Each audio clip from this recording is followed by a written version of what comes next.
Si tu veux devenir développeur front-end et que tu es un peu perdu, voici le guide étape par étape pour le devenir. Alors avant de se mettre au code, c'est crucial de comprendre le contexte et d'avoir une vue d'ensemble du web. Comment fonctionne Internet? Qu'est-ce que HTTP? Qu'est-ce qu'un DNS? Comment fonctionne ton navigateur? Ou encore, qu'est-ce que l'hébergement? C'est des questions auxquelles tu dois savoir répondre. Et si c'est le cas, tu peux passer à l'étape suivante. Donc pour pouvoir coder, il te faut un environnement de développement.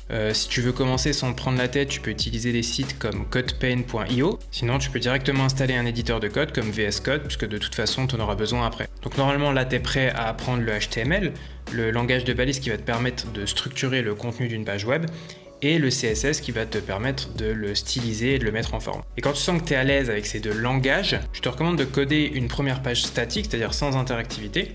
Donc pour ça, ce que tu peux faire, c'est aller sur un site comme Dribbble, aller chercher un design de page web et essayer de le reproduire uniquement avec le HTML et le CSS. Ou sinon, tu peux aussi aller faire des challenges sur le site frontendmentor.io. Le langage qui va te permettre d'ajouter de l'interactivité à tes pages, c'est bien sûr le JavaScript. Tu peux suivre la roadmap que je t'ai donnée dans cette vidéo pour l'apprendre si tu veux. Mais pour te résumer, en gros, il faut d'abord apprendre et comprendre la syntaxe du JavaScript, ensuite les concepts algorithmiques, puis d'apprendre à utiliser JavaScript pour récupérer les interactions de l'utilisateur, pour manipuler les éléments HTML de ta page, et à utiliser l'API Fetch pour récupérer des données de ressources externes. Tout ça dans le but de mettre la page à jour sans la recharger. Pour t'entraîner, tu peux te lancer dans des petits projets de pages dynamiques, comme par exemple une calculatrice ou une to-do list, ou encore une page qui affiche la météo du jour en fonction de la localisation de l'utilisateur. Pour développer des applications web plus grosses et souvent en équipe, il faut que tu maîtrises certains outils pour t'aider. D'abord Git pour suivre l'historique de ton code, et ensuite GitHub pour héberger le code de ton projet et collaborer avec d'autres développeurs. Ensuite, on a NPM pour gérer les dépendances d'un projet,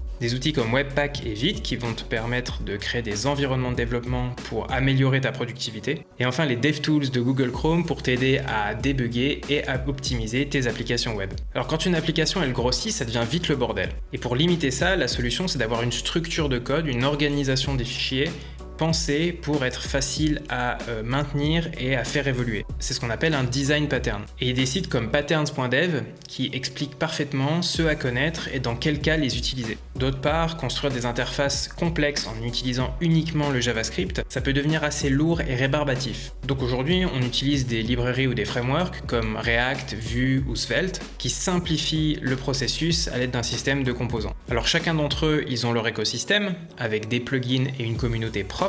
Donc pour commencer, il faut en choisir un et y rester. Et une fois que tu en as choisi un, grâce à lui, redéveloppe les projets de l'étape 3.